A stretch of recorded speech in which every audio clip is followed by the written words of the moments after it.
If any of you folks have been watching me previous times, you've heard me to mutter the word Anacampseros.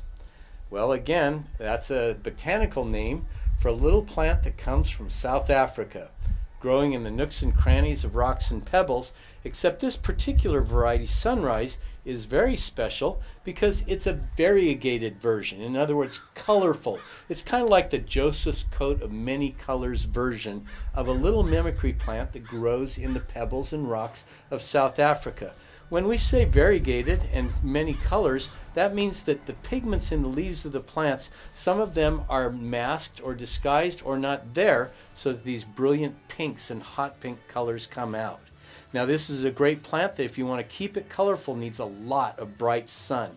It's kind of an indoor plant in most parts of the country, or a nooks and crannies plant in frost-free coastal areas. Tiny little guy, never gets very big, but this will sure cheer you up when it's sitting on the windowsill with these bright colors in the morning sunshine and it's cold outside. Tom for Altman Plants.